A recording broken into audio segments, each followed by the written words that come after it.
Here we are, back at USA We're First back. Party. Yes. And today we're talking about the 90-minute rule, how to restructure your day to be more productive. Yeah, it's an interesting concept. So this is going to be a series on life-work balance. How do we continue to be productive when we only have, when we have another life? I mean, today for me is a perfect example because I have this new routine with my granddaughter, and she fell asleep during our routine. So I needed to stay with her, which ended up pushing a lot of things back. Um, but um, but still, there's a concept called if you only had 4 hours a day to do all your work, could you get it done? And a lot of us think, oh no.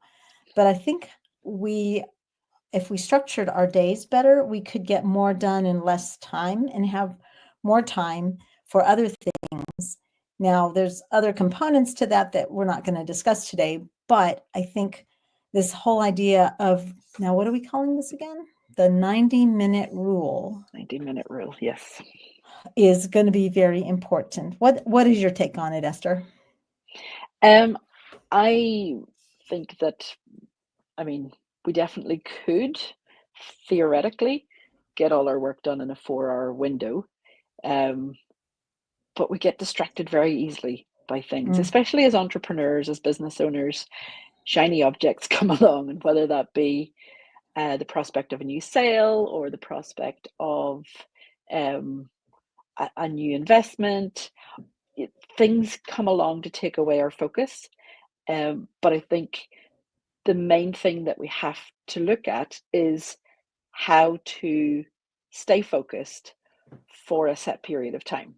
So I, for example, work from home in my garage slash office. It was converted, and I can get lots of work done when I don't have distractions, when I don't have a husband asking me for stuff, when I don't have kids off, when the kids are off school.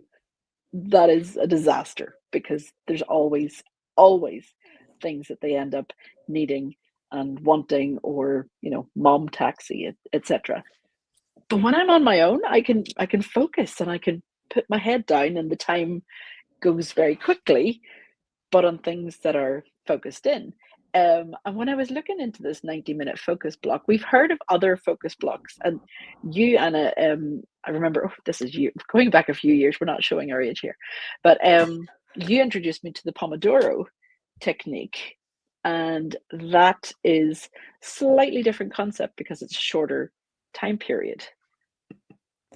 Yeah, so I think that the Pomodoro, you can adjust it to whatever works for you. Because for some people, so the Pomodoro technique, for those who are not familiar with it, Pomodoro technique is about taking 25-minute blocks of time with small breaks in order to accomplish work. Because what so many times people say, well, I'll just spend 15 minutes, and then it turns into 30, and then it turns into 45. And so then when we look at a task, we're thinking, well, yeah, right, I'll spend a little bit of time, but really I'm looking at a bunch of time. And so we wait until we're going to get all of this time available, which for busy entrepreneurs doesn't happen. So the Pomodoro technique is a way of of segmenting your time so that you can get it done. And Pomodoro is based on 25 minutes of work and 5 minutes of rest. Now, what we're talking about today is slightly different, but I think the Pomodoro technique could work in that you designate an hour and a half. So the way that could work with the Pomodoro technique is you have 3 Pomodoro segments. And you do take a break. And now some people can, if you want to, you can work through the break. But I would say the rule is, the general guidance for this is that after 90 minutes, you set that task aside, because you can get a lot done in 90 minutes if you stay focused. And so I think the Pomodoro technique could work inside of this if you need smaller breaks. But the whole goal would be that for a full 90 minutes, you're focused on one particular project or one particular task. And here's the key to that, Esther. I believe that you have to turn off all of your social media notifications. You can't go into your email. You can't have your phone ringing off the hook. You have to designate that that is do not disturb time, because Yes. otherwise it's not, you're going to find the same distractions. So Yeah. what I have learned to do, and I still am practicing, and I'm still working on this, is I've learned to turn my notifications off. My phone doesn't even vibrate. And and I let people know that for the next hour and a half, I'm not available. And I actually pick the times when that's going to work for me, because another piece to all of this is to find the time where your energy for the different tasks that you have to do, when your energy is peak. So for Yeah. me to set aside an hour and a half in the middle of the day might not be productive. And the reason for that is a couple. One, my peak energy time is early in the morning. So I get the most done when I'm working, let's say between 5 and 7 in the morning. That's my peak energy time. After that, I need to meet with people. I feel I need to be available to my team to answer questions and to talk to them. And so that's the only way I can set aside that hour and a half time to stay focused on projects. And then, you have to plan your work so that you're not, because even in that hour and a half, you could still get distracted. Hmm. That's why you have to put your phone away. That's why you have to turn off social media. That's why you have to not be checking your bank balances or whatever it is that you do that you feel is important, but really is distracting you and causing you to lose focus. What do you think about Yeah. that? I think spot on. You definitely need to have the notifications turned off. You definitely need to have some way to focus in. Now, for some people, that's listening to music helps them focus. Other people, listening to music is a complete distraction. So it's whatever works for you. This is not a, one rule fits all. I am definitely not a morning person. When the kids were smaller and I could pack them off to bed, that's when I was able to do the best work. Um, but now that they're older, they pack themselves off to bed. Um, but you always feel that, I don't know, there's always that niggle in the back of your head that you haven't done enough work, especially if you're breaking it down into, 90 minutes. And in those 90 minutes, you might get the most amount of work done in the entire day, but you'll still feel like I only spent 90 minutes doing that. There's still that, I don't know whether it's like a guilt or because it's been drilled into us that we need to work all the hours God sends in order to be productive, in order to be um, successful, in all of these things. There's a lady here in Ireland where I am, who goes by the 4 hour work. It's tiny time is her um, business.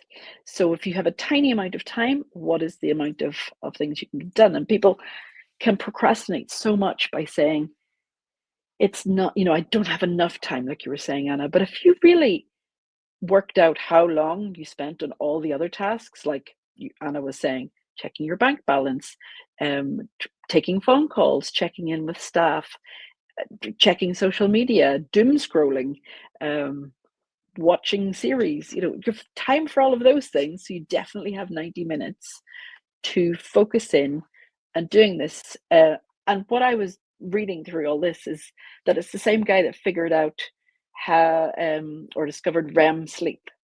So the cycles that you go through in sleep, you go through when you're awake as well. So it's, in sleep, it's like your circadian rhythm. And when you're awake, it's a different kind of rhythm. I don't remember the name of it. But this 90-minute cycles that you go through to go from light sleep, deep sleep, REM sleep, and it keeps going round and round. You do that the same during the day. So it seems logical then that we could focus down for 90 minutes, or as Anna said, 3 sets of Pomodoros with or without the 5-minute break, and then take a longer break at the end. If you feel like your brain, because not all brains work the same way, if you feel like it couldn't cope for the 90 minutes, then definitely look at something that would work for you. But it is something that I found very interesting, and have been tracking recently how long client work takes me, because we could say, oh, sure, that'll only take me an hour, and it ends up it actually takes you 3, or it only takes you 20 minutes. But your brain tricks you into thinking that you need Mm. more or less time to do a specific task. So you could actually end up being like undercharging your clients if you work on an hourly basis, if you're not tracking these things and focusing in on the time.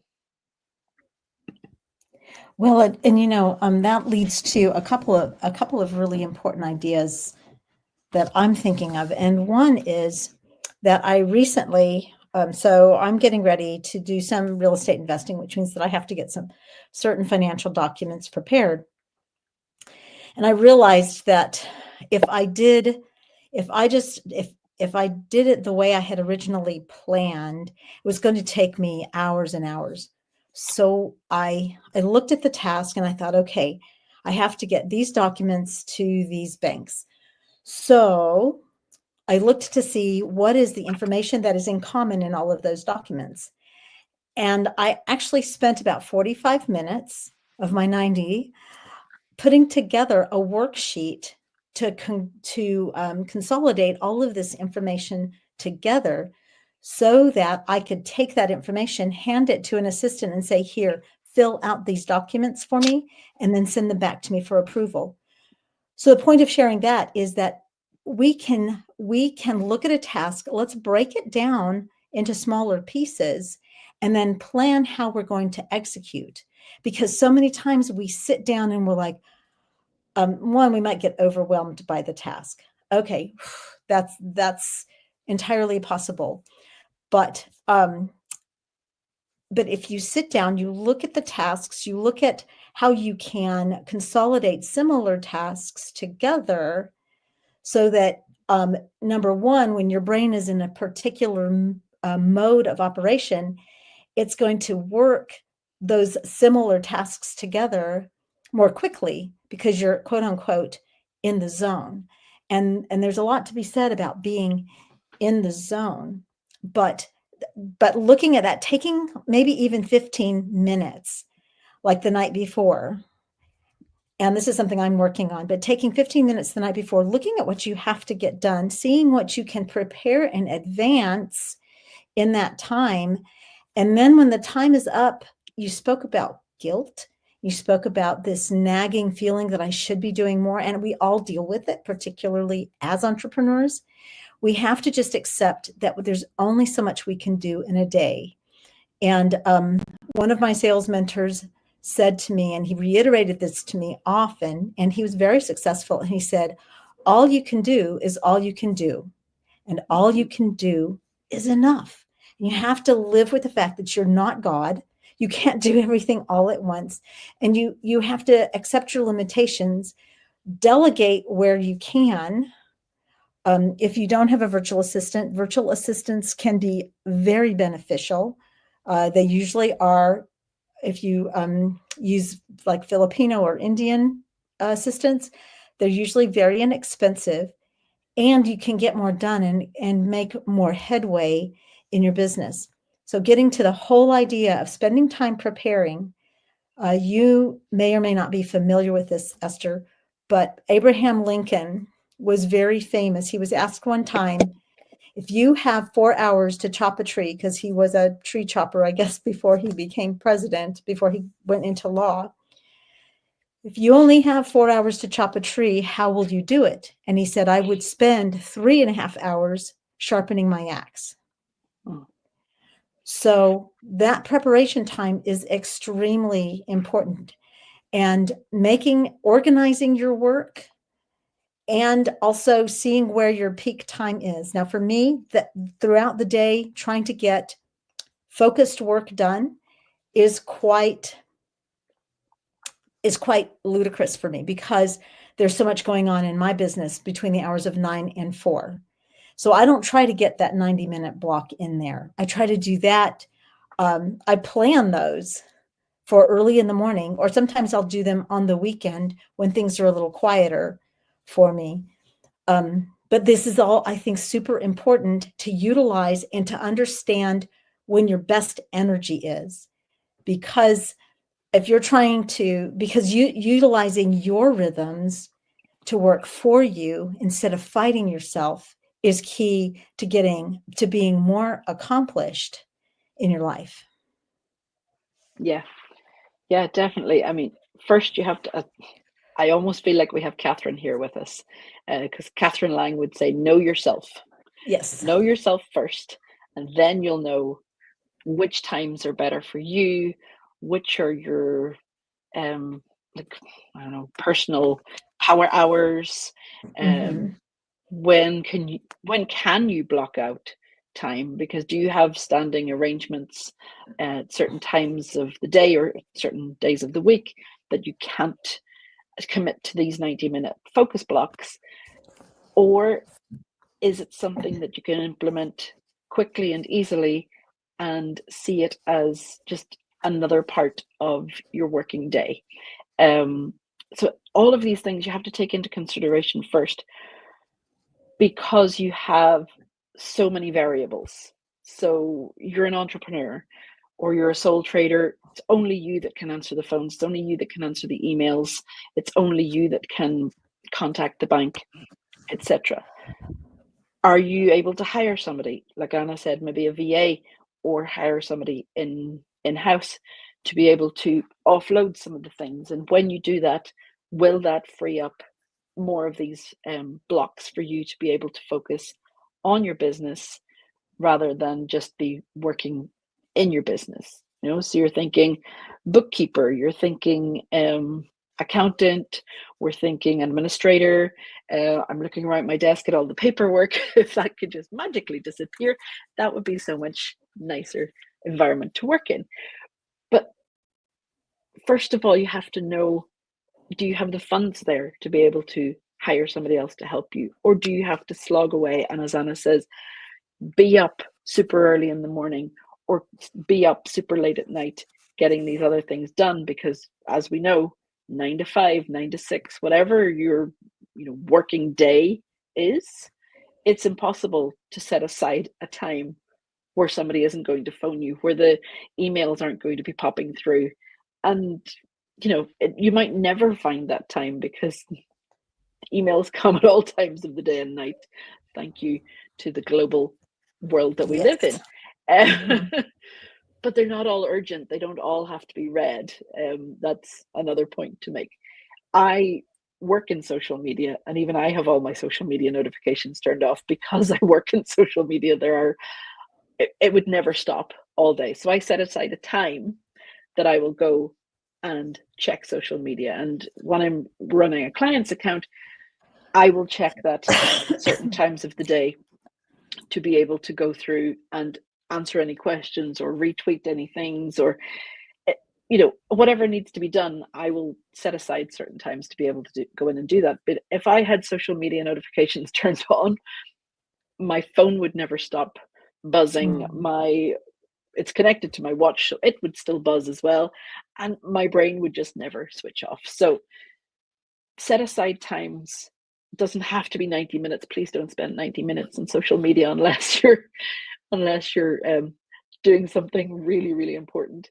But set aside 10 minutes to check notifications, 10 minutes to check emails, 10 minutes to check, that could be part of your 90-minute focus block. Could be during these 90 minutes, I will program my social media, I will reply to some emails, and I will think about the next lot of content that I'm going to write. Another 90-minute block could be writing 2 or 3 blog posts if you have them off the top of your head. Or it could be researching for blog posts if you need to put a bit more detail into them. So you don't have to just focus on one aspect or one topic or one thing during the 90 minutes. Don't think, oh, well, I've got 90 minutes in which to make a phone call. No, you don't. You have 90 minutes in which to make 20 phone calls or 30 phone calls, however long it takes you to make the phone calls, the sales calls, the follow-up calls, etc. Program those all into one set. But like I'll go back and say it again. I'm channeling my inner Catherine Lang. Know yourself.